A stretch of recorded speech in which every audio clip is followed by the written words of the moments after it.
ಒಂದು ಸರ್ವೆ ಪ್ರಕಾರ ನಮ್ಗೆ ಗೊತ್ತಾಗಿದ್ದೇನು ಅಂತಂದ್ರೆ 1,67,000 ಆಟೋ ಇದೆ, ಒಂದಷ್ಟು ಸಂಘಗಳು ಮಾಡ್ಕೊಂಡಿದ್ದಾರೆ, ಒಂದಷ್ಟು ಸ್ಟೇಟುಗಳಿದ್ದಾರೆ ಅದಕ್ಕೆ ಫಂಡಿಂಗ್ ಮಾಡೋಂಥವ್ರು. ಆಮೇಲೆ ಇನ್ನೊಂದು ಸರ್ವೆ ಪ್ರಕಾರ ಇವ್ರದೇನು ಅಂತಂದ್ರೆ ಬರೀ 1,67,000 ಆಟೋಗಳು ಓಡಾಡ್ತಾ ಇಲ್ಲ. ಆಮೇಲೆ ಓಡಾಡ್ತಾರ ಆಟೋಗಳೆಲ್ಲ ಮೋಸ್ಟ್ ಆಫ್ ದೆಮ್ ಯಾರು ಮೀಟರ್ ಹಾಕಲ್ಲ, ಯೂನಿಫಾರ್ಮ್ ಹಾಕಲ್ಲ.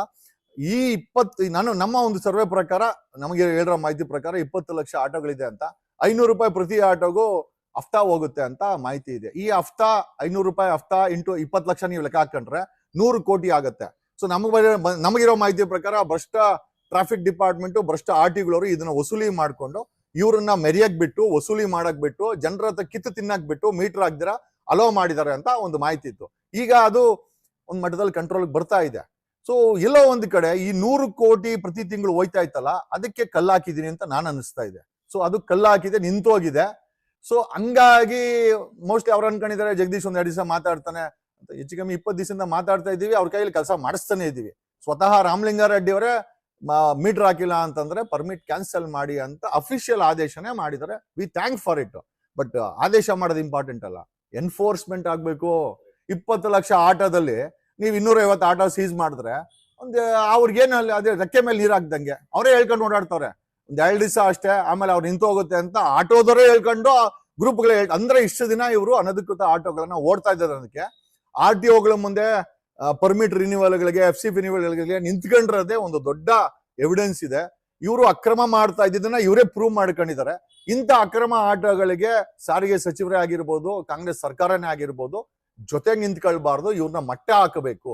ಒಳ್ಳೆ ಆಟೋರ್ನ ಬಿಟ್ಟು ಈ ಅಕ್ರಮ ಆಟೋಗಳನ್ನ ಮಟ್ಟ ಹಾಕಬೇಕು. ಆಮೇಲೆ ಆಟೋ ಡ್ರೈವರ್ಸ್ ಯಾರು ಹೇಳಕ್ಕೆ? ಸರ್ಕಾರ ಇದೆ, ಡಿಪಾರ್ಟ್ಮೆಂಟ್ ಇದೆ, ಏಜೆನ್ಸೀಸ್ ಇದೆ, ನಾವು ವೋಟ್ ಮಾಡ್ರಂತ ಸರ್ಕಾರ ಇದೆ. ಇದೆ ಇವರೇ ಮಾಡ್ತಾರದ ಅಕ್ರಮ. ಇವರೇ ಮೀಟರ್ ಹಾಕಲ್ಲ, ಇವನೇ ಯೂನಿಫಾರ್ಮ್ ಹಾಕಲ್ಲ. ಮೆಜೆಸ್ಟಿಕ್ ಅಲ್ಲೆಲ್ಲೋ ರಾತ್ರಿ ಹೊತ್ತು ಹೆಣ್ಮಕ್ಳನ್ನ ಮಡ್ಕೊಂಡು ಕಳ್ತನಗಳು ಕೂಡ ದರೋಡೆ ಮಾಡ್ತಾರಂದು ಕೂಡ ನಾನೇ ಲೈವ್ ಅಲ್ಲಿ ಹೇಳಿದೀನಿ. ಆ ಮಟ್ಟಕ್ಕೆ ಇವ್ರ ಅಕ್ರಮಗಳಿದೆ. ಸೊ ನಮ್ ಪ್ರಶ್ನೆ ಏನಪ್ಪ, ಆರ್ದೆ ಆಟೋ ಡ್ರೈವರ್ಗೂ ಟೂ ವೀಲರ್ ಟ್ಯಾಕ್ಸಿಗೂ ಸಂಬಂಧ ಏನು? ನೀವ್ ಯಾವನ್ ಹಿಡಿಯಕ್ಕೆ? ನೀನ್ ಯಾರು ಸೋಮಶೇಖರ್ ಹಿಡಿಯಕ್ಕೆ? ನೀನೇನು ಟ್ರಾಫಿಕ್ ಪೊಲೀಸಾ ಅಥವಾ ಟ್ರಾಫಿಕ್ ಅಲ್ಲಿ ನಿಂಗೆ ಅಪಾಯಿಂಟ್ಮೆಂಟ್ ಕೊಟ್ಟವ್ರ? ನಿನಗೆ ಒಬ್ಬ ನಾಗರಿಕನಾಗಿ ನೀನ್ ಸಂಘ ಆದ್ರೆ ಸಂಘಕ್ಕೆ ಲಿಮಿಟ್ ಆಗಿರ್ಬೇಕು. ನಿಮ್ಮ ಆಟೋ ವೆಲ್ಫೇರ್ಗೆ ಬೇರೆಯವ್ರ ಅನ್ನ ಕಿತ್ಕೊಳಕ್ಕೆ ನೀನ್ ಯಾವನೋ? ಬೇರೆ ಗಾಡಿ ಮುಟ್ಟಕ್ ನೀನ್ ಯಾವನೋ?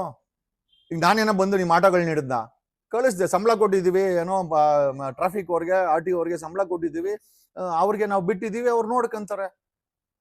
ನಾನು ಅಷ್ಟೇನೆ, ಕಾನೂನ ಕೈ ತಗೊಳಂಗಿಲ್ಲ. ನಾನು ಕಂಪ್ಲೇಂಟ್ ಬರೀಬಹುದು, ಧ್ವನಿ ಮಾಡ್ಬೋದು, ಬಟ್ ಟ್ರಾಫಿಕ್ ಅವ್ರ ಕೆಲಸ ಟ್ರಾಫಿಕ್ ಅವರೇ ಮಾಡ್ಬೇಕು, RTO ಅವ್ರ ಕೆಲಸ RTO ಅವರೇ ಮಾಡ್ಬೇಕಾದ್ರಿಂದ. ಆಮೇಲೆ ಇಷ್ಟಕ್ಕೂ ಟೂ ವೀಲರ್ ಟ್ಯಾಕ್ಸಿಗೆ ಬಿಡಬಾರ್ದು ಅನ್ನಕ್ಕೆ ಆಟೋದವ್ರು ಯಾರು? ಹಂಗಾರೆ ನೀವು ಮಾಫಿಯಾ ನಡೆಸ್ತಾರ ನಿಜ ಅಲ್ಲಿಗೆ? ಅಷ್ಟು ದೊಡ್ಡ ಮಾಫಿಯಾನ ನಡೆಸ್ತಾ ಇದ್ರಂತ ನೀವೇ ಹೇಳ್ಕೊಂತ ಇದ್ದೀರಾ. ಅಕ್ರಮ ಆಟೋಗಳಿದ್ದು ಬಿಟ್ರೆ ಮೀಸೆ ಬೋಡ್ಸ್ಕೊಂತೀನಿ ಅಂತ. ಯಾವ ಸಲೂನ್ ಬರ್ತೀಯಲ್ಲ ಚೇತನ, ಅವ್ರನ್ನೆಲ್ಲ ಕರ್ಕೊಂಬ, ನನ್ ಕಡೆಯಿಂದ ದುಡ್ಡು ಮೀಸೆ ಬೋಡ್ಸ್ಕೊಬೇಕು ನೀವು ಇವಾಗ. ಏನ್ ಬಾಳ್ತಿರೋ? ಏನಕ್ಕೆ ವಿದ್ಯೆ ಯಾಕೆ ಬೇಕು ಅಂತಂದ್ರೆ ಮನುಷ್ಯನಿಗೆ ಇದಕ್ಕೋಸ್ಕರ ವಿದ್ಯೆ ಬೇಕು ಅನ್ನೋದು. ಕಾಲೇಜಲ್ಲಿ ಓದಿಲ್ಲ, ಸ್ಕೂಲಲ್ಲಿ ಓದಿಲ್ಲ, ಲಾಸ್ಟ್ ಬೆಂಚು, ಫೇಲ್ ಆಗಿದ್ದು, ಬಂದಿಲ್ಲಿ ಲೈಸೆನ್ಸ್ ತಗೊಂಡಿದ್ದು, ಇಲ್ಲಿ ದಾಂಡ್ಲೆ ಮಾಡ್ಸೋದು. ಬೆಂಗಳೂರು ಯಾರಪ್ಪಂದಪ್ಪ? 500 ವರ್ಷಗಳ ಹಿಂದ್ಗಡೆ ಕೆಂಪೇಗೌಡರು ಬಿಟ್ಟೋಗಾರೆ. ನಮ್ಮ ವಂಶದ್ದು, ನಾವು ನಮ್ದು ಅಂತ ಹೇಳಲ್ಲ, ನಿಮ್ದೇ ಅಂತ ಅನ್ಕಂತೀರಾ. ಲೂಟಿ ಮಾಡೋರು ಯಾರು? ಪಾಕಿಸ್ತಾನದಿಂದ ಬಂದವ್ರ? ನಿಮ್ಮ ಗ್ರಾಹಕರು ಪಾಕಿಸ್ತಾನದಿಂದ ಬಂದ್ ಹತ್ಕೊಂತಾರ ನಿಮ್ಮ ಆಟೋಗೆ? ಅವ್ರ ಹತ್ತಿದ್ರೆ ನಿಮ್ಗೆ ಅನ್ನ, ಅವ್ರ ಹತ್ತಿದ್ರೆ ನಿಮ್ ಕೂಲಿ, ಅವ್ರ ಹತ್ತಿದ್ರೆ ನಿಮ್ ಆಟೋ EMI, ಅವ್ರ ಹತ್ತಿದ್ರೆ ನಿಮ್ ಬಾಡಿಗೆ, ಅವ್ರ ಹತ್ತಿದ್ರೆ ಹೆಡ್ಫೋನು, ಆಂಡ್ರಾಯ್ಡ್ ಫೋನು, ಇದು ಎಲ್ಲ ಅವ್ರ ಹತ್ತೆ ಇಲ್ಲ ಅಂದ್ರೆ ರೊಚ್ಚಿಗೆ ಹೇಳ್ತಾರಲ್ಲ, ಇದನ್ನ ನೋಡಿದ್ರೆ ರೊಚ್ಚಿಗೆ ಹೇಳ್ತಾರೆ.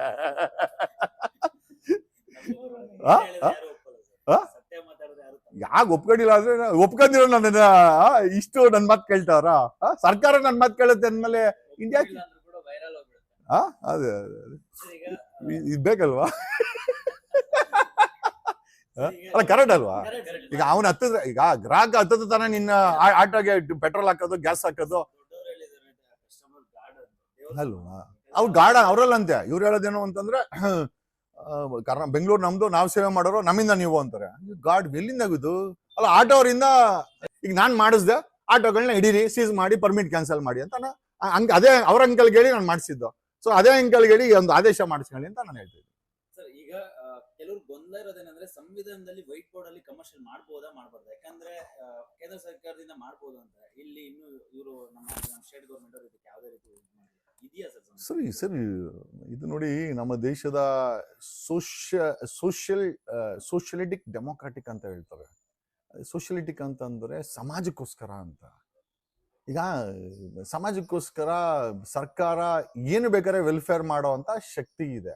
ಓಕೆ, ಈಗ ಟೋಲ್ ಗೇಟ್ಗಳಲ್ಲಿ MLA MP CMಗಳಿಗೆ ಜಡ್ಜ್ಗಳಿಗೆ ಅಧಿಕಾರಿಗಳಿಗೆ ಎಕ್ಸಂಪ್ಷನ್. ಇವ್ರು ಯಾರು? ಇವರು ಯಾಕೆ ಎಕ್ಸಂಪ್ಷನ್ ಕೊಡ್ಬೇಕು?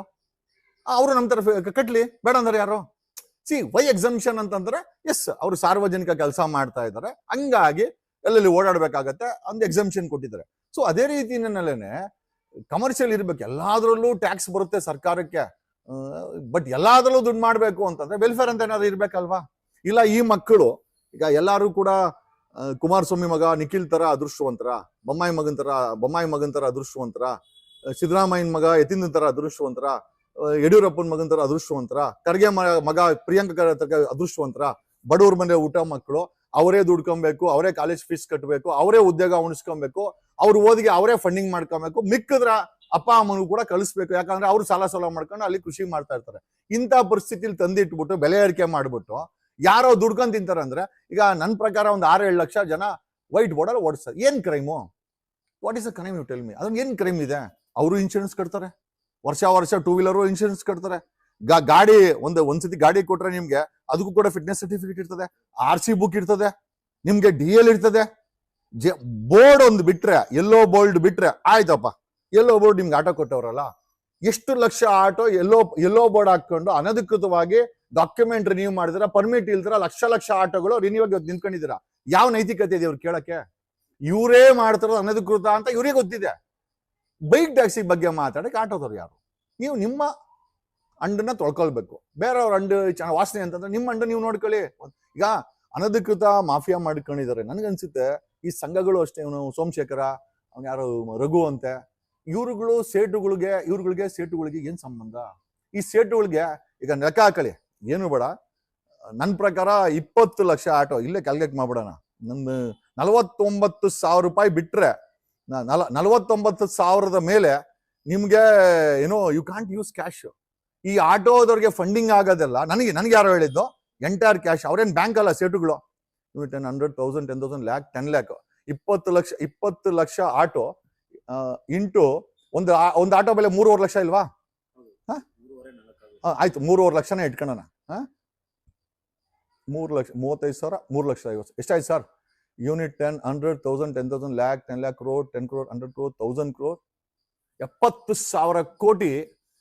70,000 ಕೋಟಿ ಕ್ಯಾಶ್ ಹಣವನ್ನ ಸೇಟುಗಳು ಆಟೋ ಫೈನಾನ್ಸಿಂಗ್ ಮಾಡಿದ್ದಾರೆ. ಇವ್ರು ಯಾವ್ದು ಬ್ಯಾಂಕ್ ಅಲ್ಲ. 70,000 ಕೋಟಿ ಅಂದ್ರೆ ಒಂದು ಮಿನಿ ಸ್ವಿಸ್ ಬ್ಯಾಂಕು ಈ ಸೇಟುಗಳು ಈ ಆಟೋಗೆ ಫಂಡಿಂಗ್ ಮಾಡೋರು. ಆಸ್ ಪರ್ ಇದನ್ನ ಈ ಫಿಗರ್ಸ್ ಏನಾದ್ರು CBIಗೆ EDಗೆ ಹೋದ್ರೆ ಸೇಟು ಗತಿ ಏನಾಗುತ್ತೆ? ಸೇಟು ಸಂಪರ್ಕದಲ್ಲಿರುವಂತ ಈ ಅಸೋಸಿಯೇಷನ್ ಅಧ್ಯಕ್ಷರುಗಳು ಏನಾಗ್ತಾರೆ, ಬ್ರೋಕರ್ಗಳು ಏನಾಗ್ತಾರೆ. ಆಮೇಲೆ ನಮ್ಮ ದೇಶದಲ್ಲಿ ಈ ರೀತಿ ಕ್ಯಾಶ್ ವ್ಯವಹಾರ ಮಾಡ್ಬೋದು ಅಂತಿದ್ಯಾ? ಎಲ್ಲದಕ್ಕೂ ಸೇಟುಗಳು ಕೊಡೋದು, ಫಂಡಿಂಗ್ ಕೊಡೋದು, ಎಲ್ಲ ಕ್ಯಾಶ್. ಈಗ 20 ಲಕ್ಷ ಆಟೋಗಳಿಗೆ 3.5 ಲಕ್ಷ ಅಂತ ಕ್ಯಾಲ್ಕುಲೇಟ್ ಮಾಡಿದ್ರೆ 70,000 ಕೋಟಿ. 70,000 ಕೋಟಿ ಸೇಟು ದುಡ್ಡು ಆಟೋಗಳ ಮೇಲೆ ಐತೆ. ನಮ್ಮ ಪ್ರಶ್ನೆ ಏನಪ್ಪಾ ಅಂದ್ರೆ, ಈ ಸೇಟು ದುಡ್ಡು ಕೊಟ್ಟವ್ರು ಯಾರು? ಎಲ್ಲಿಂದ ಬರ್ತಾ ಇದೆ? ಯಾಕೆ ಅಕೌಂಟಬಿಲಿಟಿ ಇಲ್ಲ? ಯಾಕೆ CBI ಸುಮ್ಮನೆ ಇದೆ?